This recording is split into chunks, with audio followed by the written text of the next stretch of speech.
Hello students, welcome back to our channel. In today's video, we are going to learn about romantic period. Romantic period की starting 1798 से लेकर 1837 king William fourth की death तक मानते हैं। अब देखो, रोमांटिक पीरियड को समझने से पहले हम सबसे पहले समझेंगे कि रोमांटिसिज्म क्या होता है। रोमांटिसिज्म एक लिटरेरी मूवमेंट था जो 18th सेंचुरी के एंड में स्टार्ट हुआ था, और ये मूवमेंट किसके अगेंस्ट था? ये रीजन के अगेंस्ट था, रूल्स के अगेंस्ट था और रिजिडिटी के अगेंस्ट था। जो भी सोसाइटी में चल रही थी उसके अगेंस्ट था। इस मूवमेंट ने इमोशंस, इमेजिनेशन, नेचर और इंडिविजुअल फ्रीडम को सबसे ज्यादा इंपॉर्टेंस दी थी। अब देखो, इस मूवमेंट को आने की जरूरत क्यों पड़ी?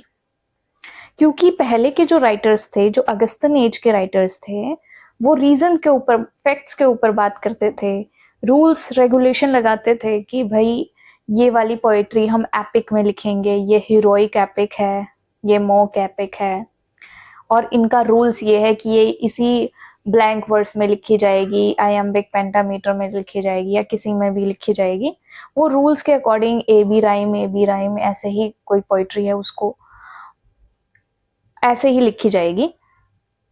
तो जो रोमांटिसिज्म के जो राइटर्स थे, उन्होंने मूवमेंट स्टार्ट किया कि भाई पोइट्री ऐसे नहीं लिखी जानी चाहिए, वो दिल से निकलनी चाहिए पोइट्री। उसमें राइम्स ज़्यादा हमको देखने की ज़रूरत नहीं है, मेजर करने की ज़रूरत नहीं है। अगर लय मिल रही है तो चलते रहना चाहिए। इस मूवमेंट ने इमोशंस को, इमेजिनेशन को, नेचर को और इंडिविजुअल फ्रीडम्स को ज़्यादा इंपॉर्टेंस दी। ठीक है, तो आपको ये समझ में आ गया कि ये मूवमेंट क्यों आया। ठीक है, अब इसके कुछ हिस्टोरिकल एंड लिटरेरी बैकग्राउंड है, उसको भी हमको समझना है। The Romantic period in English literature begins with the publication of Lyrical Ballad 1798 by William Wordsworth and S.T. Coleridge and ends around 1837 death of King William IV. ठीक है, romantic period की starting हो गई थी जब विलियम वर्ड्सवर्थ और ST. Coleridge ने lyrical ballad को पब्लिश किया था 1798 में। और ये जब उस टाइम पे जो किंग थे, उनकी जब डेथ हुई तो इस पीरियड को एंड माना गया कि ये रोमांटिक पीरियड का एंड है। इसके बाद विक्टोरियन पीरियड स्टार्ट होगा, क्योंकि क्वीन विक्टोरिया बनेगी, अब क्वीन बनेगी। ठीक है, अब कुछ हिस्टोरिकल इन्फ्लुएंस है वो भी हमको देखने हैं। फ्रेंच रेवोल्यूशन 1789, इसका स्लोगन था लिबर्टी, इक्वालिटी एंड फ्रेटर्निटी। ठीक है, अब फ्रेंच रेवोल्यूशन से पहले एक और रेवोल्यूशन हुआ था जिसको हम अमेरिका में अमेरिकन वॉर ऑफ इंडिपेंडेंस, जो 1776 में हुआ था। और अमेरिका की इंडिपेंडेंस ने इस आइडिया को स्ट्रॉन्ग कर दिया था कि लोग अपनी पसंद से गवर्नमेंट को चूज कर सकते हैं और फ्रीडम और नेचुरल राइट्स लोगों को होने चाहिए। ठीक है, तो इस हिस्टोरिकल इवेंट्स ने जो रोमांटिक राइटर्स थे उनको एक पॉलिटिकल अवेयरनेस दी थी कि ऑपरेशन के अगेंस्ट लिखने का उनको एक करेज दिया कि आप मोनार्की को मत फॉलो करो, किंग्स ने जो रूल्स बना दिए उनको फॉलो मत करो, आप अपने अकॉर्डिंग भी गवर्नमेंट को चूज कर सकते हो, फ्रीडम एक नेचुरल राइट है। इस टाइप की उन्होंने, इस मोमेंट ने फीलिंग्स डेवलप कर दी थी रोमांटिक राइटर्स के लिए। ठीक है, अब फ्रेंच रेवोल्यूशन की बात करते हैं। फ्रेंच रेवोल्यूशन ने जो भी उस टाइम पे अथॉरिटीज थी, मोनार्क थे, किंग थे, नोबल क्लास थी और रिजिड सिस्टम थे, पोइट्स को उनके अगेंस्ट कर दिया था।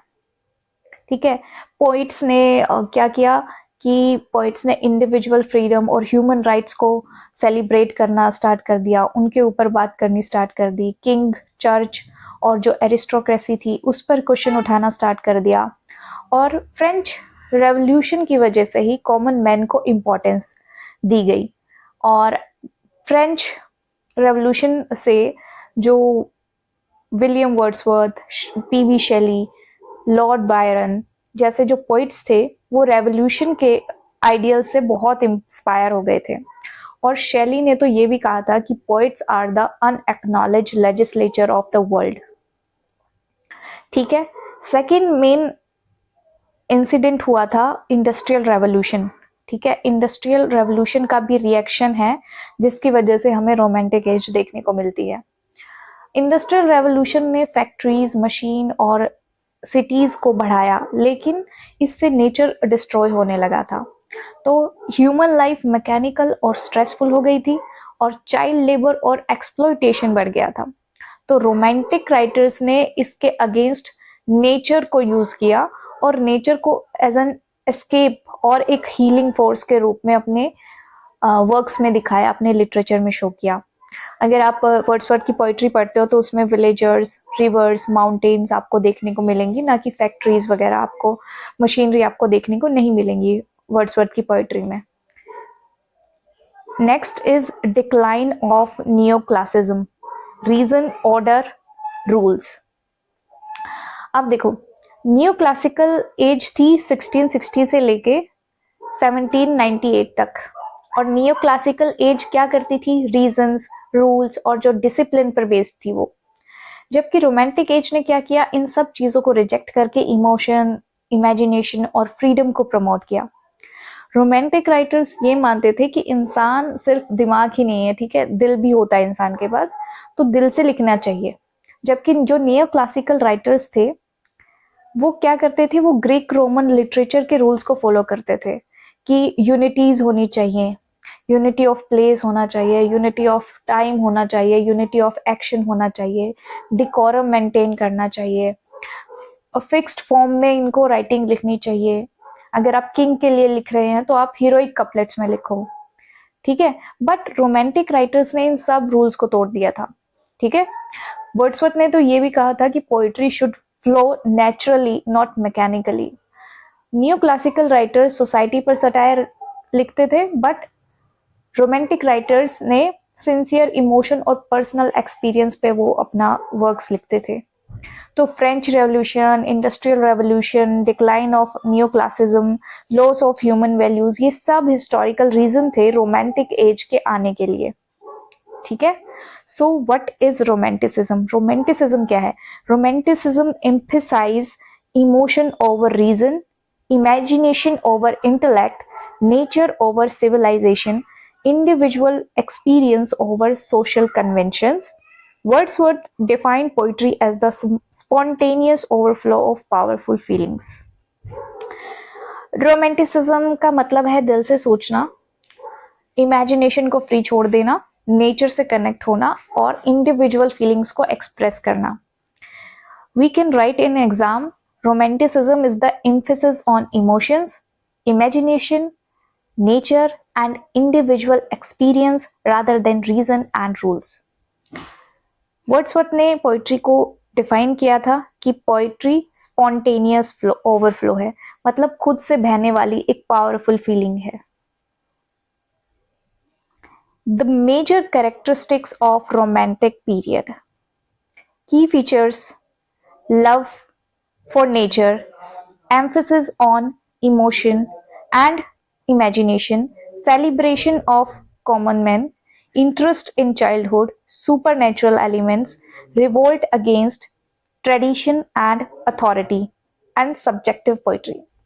ये रोमांटिक पोइट्री की मेन फीचर्स हैं कि वो, आप रोमांटिक पोइट्री जब लिखेंगे तो उसमें आपको कुछ फीचर्स देखने को मिलेंगी। उसमें मेनली क्या फीचर्स देखने को मिलती हैं कि वो नेचर के बारे में लिख रहे हैं। रोमांटिक राइटर्स मानते थे कि नेचर एक लिविंग फोर्स है और माउंटेन्स, रिवर्स, बर्ड्स ये स्पिरिचुअल गाइड्स है। वो नेचर को इंडस्ट्रियल वर्ल्ड से एस्केप का सिंबल मानते थे। इन अ वे वो नेचर से प्यार करते थे, तो नेचर को ही अपने पोइट्रीज में इंक्लूड करते थे। emphasis on emotions and imagination, इसका मतलब है कि जो रोमांटिक राइटर्स थे, आप उनके वर्क्स को, उनके पोइट्रीज को पढ़ोगे तो आपको पता चलेगा कि वो लॉजिक से ज़्यादा फीलिंग्स को इम्पोर्टेंस देते थे। उनका मानना था कि पोइट्री दिल से निकलनी चाहिए, किसी फॉर्मूला से नहीं, और इमेजिनेशन को क्रिएटिव पावर मानते थे और पोइट को उसका क्रिएटर मानते थे, ना कि इमिटेटर। इन अ वे पोइट्री में फीलिंग्स, इमेजिनेशन को वो सेलिब्रेट करते थे। सेलिब्रेशन ऑफ कॉमन मैन, मतलब पहले जो नियो क्लासिकल एज में पोइट्री की जाती थी वो नोबल और एरिस्टोक्रेसी या नोबल रैंक्स के लोगों के लिए की जाती थी, बट रोमांटिक एज में इंडस्ट्रियल रेवोल्यूशन और फ्रेंच रेवोल्यूशन की वजह से कॉमन मैन को इम्पोर्टेंस बढ़ गई थी।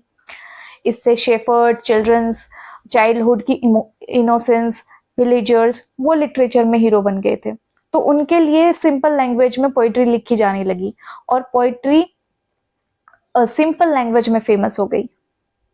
सुपर नेचुरल एलिमेंट्स, अब सुपर नेचुरल एलिमेंट्स के जो मेन जिन्होंने सुपर नेचुरल को बहुत टाइम मतलब बहुत वर्क्स में अपना यूज किया है वो है एस.टी. कॉलरिज।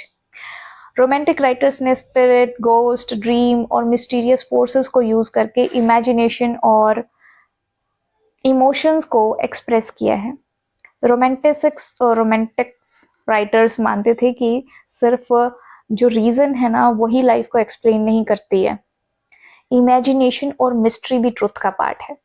तो जब आप रियल लाइफ में देखोगे कि जो घोस्ट और ड्रीम्स हम अक्सर देखते हैं तो वो हमारा कोई पास्ट ट्रोमा, हमारी फियर या फिर हमारा कोई मेंटल कॉन्फ्लिक्ट होता है उसको सिंबलाइज कर रहा होता है।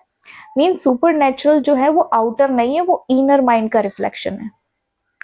Revolt against traditional and authority, romanticism में किंग्स, चर्च जो ट्रेडिशन है उनके अगेंस्ट क्वेश्चन पूछ रहे हैं रोमांटिक राइटर, और फ्रीडम, इक्वालिटी और जस्टिस को सपोर्ट कर रहे हैं। और सब्जेक्टिव पोइट्री मीन्स कि आप अपने पर्सनल इमोशन और पर्सनल एक्सपीरियंस को शो करोगे पोइट्री में। Poetry, romantic poetry is personal, emotional and imaginative. Major romantic poets हैं इसमें William Wordsworth. Okay, William Wordsworth 1770 to 1850, 1770 में इनका बर्थ हुआ और 1850 में इनकी डेथ हो गई थी। इनको नेचर और कॉमन मैन का पोइट भी मानते हैं और इनका जो मेन पर्पस था ये नेचर के बारे में लिखना पसंद करते हैं और इनको सिंप्लिसिटी ज्यादा पसंद थी। इनके मेजर वर्क हैं लिरिकल बैलेड जो इन्होंने कॉलरिज के साथ लिखा था, Tintern Abbey, the prelude, ode intimation of immortality. अगर आप इनकी पोइट्री को देखेंगे, इन सब की पोइट्रीज को, इसमें नेचर को टीचर माना गया है, सिंपल लैंग्वेज का इन्होंने यूज किया है, चाइल्डहुड की इनोसेंस को शो किया है अपने इन वर्क्स में, पोइट्रीज में, और सिंप्लिसिटी ऑफ रूलर लाइफ की सिंप्लिसिटी को पोर्ट्रे किया है, शो किया है। तो वर्ड्सवर्थ अपना सिंपल लैंग्वेज यूज करते थे। एस.टी. कॉलरिज, इनका बर्थ हुआ था 1772 में और इनकी डेथ 1834 में ही हो गई थी। इनको imagination and super natural elements का पोइट मानते हैं और इनके मेजर वर्क हैं the rhyme of ancient mariner, कुबला Khan and Christabel और बायोग्राफिया लिटरेरिया। ठीक है, तो ये जो राइम ऑफ एंशियंट मैरिनर है ना, इसमें ये एक सेलर की कहानी होती है जिसमें वो एक बर्ड होता है एल्बर्ट्रोज, उसको मार देता है, तो उसको मारने की वजह से उसको कर्स मिल जाता है और उसका कर्स का गिल्ट और उसको पनिशमेंट मिलती है फिर बाद में। इसी जैसे ऐसी थीम्स को दिखाया गया है। तो इसमें गोस्ट है, शिप के बारे में है, स्पिरिट्स के बारे में है, सुपर नेचुरल एलिमेंट्स है और इसमें मॉरल ये है कि वी शुड रिस्पेक्ट नेचर। और कुबला खान में आपने देखा होगा कि एक ड्रीम बेस्ड पोयम है, इसमें मैजिकल प्लेस को आप देखोगे, मिस्टीरियस एटमॉस्फेयर है, प्योर इमेजिनेशन का एग्जाम्पल है। ठीक है, ये एक गॉथिक पोयम है क्रिस्टाबेल और इसमें भी सुपर नेचुरल एलिमेंट्स हैं, इमेजिनेशन है, गिल्ट एंड रिडेम्पशन है, ये सब इसका है। बायोग्राफिया लिटरेरिया बहुत इंपॉर्टेंट वर्क है बट ये क्रिटिकल प्रोज वर्क है और ये लिटरेरी थ्योरी एंड क्रिटिसिज्म का पार्ट है कि हमें पोइट्री को कैसे एनालाइज करना चाहिए। कंट्रीब्यूशन क्या है, इन्होंने थ्योरी ऑफ इमेजिनेशन दिया था। इन्होंने primary imagination, secondary imagination, fancy, इन सब चीजों के बारे में बात किया है। सुपर नेचुरल मेड बिलीवेबल, इन्होंने जो भी सुपर नेचुरल एलिमेंट्स होते हैं जैसे supernatural element like god, spirits, ठीक है, this type of elements are supernatural, इनको बिलीवेबल बना दिया कि इन्होंने ऐसे वर्क्स लिखे जिनमें आप चाहेंगे कि आप इस मिस्टीरियस एटमॉस्फेयर को, मतलब जो प्योर इमेजिनेशन है, इसको आप रियल मानो। Coleridge represent mystery and imagination. इन्होंने अपने वर्क्स में मिस्ट्री और इमेजिनेशन को बहुत यूज किया है। पीवी शेली 1792 में इनका बर्थ हुआ है और 1822 में इनकी डेथ हो गई थी। इनको poet of revolution and idealism का पोइट मानते हैं और इनके मेजर वर्क्स हैं ode to the west wind. इसमें ये वेस्ट विंड इसका सिंबल है, चेंज एंड रिवॉल्यूशन का सिंबल है और इसमें पोइट चाहता है कि उसके आइडियाज दुनिया में फैल जाएं जैसे वेस्ट विंड फैल जाती है, और होप और रिन्यूअल का मैसेज इस पोएम में ये देना चाहते हैं। प्रोमीथियस अनबाउंड में प्रोमीथियस एक कैरेक्टर है जो मैनकाइंड के भले के लिए जो फायर है उसका सीक्रेट को रिवील कर देता है ह्यूमंस को। और ये इसकी पोएम है टू अ स्काईलार्क, एडोनिस। ठीक है, ये जॉन कीट्स के लिए लिखी थी एडोनिस। थीम्स इसमें आपको मेनली देखने को मिलेगी कि फ्रीडम है, रेवोल्यूशन है, होप फॉर ह्यूमैनिटी आपको देखने को मिलेगी, और शैली को प्रॉफिट पोइट भी बोला जाता है। जॉन कीट्स यहाँ पे है हमें। जॉन कीट्स के ब्यूटी एंड सेंसुअसनेस का पोइट मानते हैं जॉन कीट्स को, और इनके मेजर जो वर्क्स हैं वो है ode to nightingale, ode on a Grecian urn, to autumn, Endymion, और फेमस जो लाइन है इसमें beauty is truth, truth is beauty. और कीट्स नेगेटिव कैपेबिलिटी में बिलीव करते थे। ठीक है, नेगेटिव कैपेबिलिटी का मतलब होता है जब पोइट कंफ्यूजन, डाउट और अनसर्टेनिटी को एक्सेप्ट करता है बिना किसी लॉजिकल एक्सप्लेनेशन को ढूंढे। मीन्स जब पोइट इमेजिनेशन और फीलिंग्स पर ट्रस्ट करता है। फॉर एग्जाम्पल, अगर आप साइंस में कोई चीज सोच रहे हो तो आप सोचोगे कि ये क्यों हो रहा है, इसका रीजन बताओ। लेकिन नेगेटिव कैपेबिलिटी में ये होता है कि ये कितना ब्यूटीफुल है और बस इसको फील करो और इस फीलिंग को एंजॉय करो। ठीक है, ये नेगेटिव कैपेबिलिटी है। लॉर्ड बायरन इनको poet of pride and individualism भी बोलते हैं। इनके मेजर वर्क है चाइल्ड हार्लोड पिलग्रिमेज, डॉन जुआन, द प्रिजनर ऑफ चिलोन। ठीक है, इन्होंने बायरोनिक हीरो का कॉन्सेप्ट दिया था जो प्राउड है, रिबेलियस है और लोनली है। बायरन ने रिप्रेजेंट किया था रिबेलन एंड पैशन को। ठीक है, क्योंकि इनका जो हीरो था ना वो रिबेलन प्लस ईगो को रिप्रेजेंट कर रहा है, बायरोनिक है। बायरोनिक मीन्स जो मेन कन्वेंशनल हीरोज होते हैं कि ये मोरल होंगे, इथिकल होंगे, ये सोसाइटी के लिए स्टैंड करेंगे, ह्यूमैनिटी के लिए स्टैंड करेंगे, बट इसका जो मेन जो हीरो है वो ऐसा नहीं होता, वो थोड़ा रिबेलियस होता है। ठीक है, उसमें ईगो होता है। तो ऐसा इन्होंने अपना हीरो रिप्रेजेंट किया है अपने डॉन जुआन में, आप देखोगे ऐसा ही कैरेक्टर है वो। Younger versus older Romantics. अब जो पहले के रोमांटिक्स हैं और ये कुछ यंगर मतलब उनके बाद आए हैं। वर्ड्सवर्थ और कॉलरिज जब अपनी पोइट्री लिखते थे तो वो नेचर को फोकस में रख के अपनी पोइट्री लिखते थे, उनकी पोइट्री फिलोसफिकल होती थी। जो यंगर रोमांटिक्स आए उन्होंने भी नेचर को सेंटर में रखा, बट उनका मेन फोकस था इमोशंस पर। जैसे शैली और कीट्स ने इमोशंस पे, इन्होंने ओड टू नाइटिंगेल लिखा कीट्स ने। ठीक है, टू ऑटोमन लिखा और शैली ने टू अ स्काईलार्क लिखा जिसमें एक वो बर्ड है, वो प्योर जॉय और इंस्पिरेशन का सिंबल है। ये पोएम ह्यूमन पेन और नेचुरल हैप्पीनेस को शो करती है। ठीक है, तो जो यंगर रोमांटिक्स हैं वो आइडियलिज्म में ज्यादा बिलीव करते हैं, और जो रोमांटिक्स ओल्डर जो रोमांटिक्स थे वो फिलोसफिकल ज्यादा थे। और बायरन जो है वो यंगर रोमांटिक्स की कैटेगरी में आ रहे हैं, के ग्रुप में है। और romantic period versus neo classical poetry में मैंने आपको डिफरेंस बता ही दिया था पहले ही, कि जो नियो क्लासिकल है वो रीजन, फैक्ट्स, इंटेलेक्ट, सोसाइटी और रूल्स को ज़्यादा इंपॉर्टेंस देते हैं, बट रोमांटिक जो पोइट्स हैं वो इमोशन, इमेजिनेशन, नेचर, फ्रीडम को ज़्यादा इंपॉर्टेंस देते हैं। Important exam facts, romantic as 1798 में स्टार्ट हुई थी। लिरिकल बैलेड को मैनिफेस्टो ऑफ रोमांटिसिज्म भी मानते हैं। वर्ड्सवर्थ ने इसका प्रेफेस लिखा था 1800 में। कीट्स जो है वो नेगेटिव कैपेबिलिटी के लिए फेमस है। बायरन जो है वो बायरोनिक हीरो के लिए फेमस है। जो शेली है वो रिवैल्यूएशन के रेवोल्यूशनरी पोइट हैं, ठीक है। Which work marked the beginning of romantic age? Lyrical ballad. Who is the poet of nature? Wordsworth है।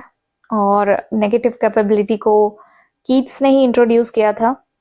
और जो सुपर नेचुरल एलिमेंट से एसोसिएट करते हैं वो पोइट कॉलरिज है।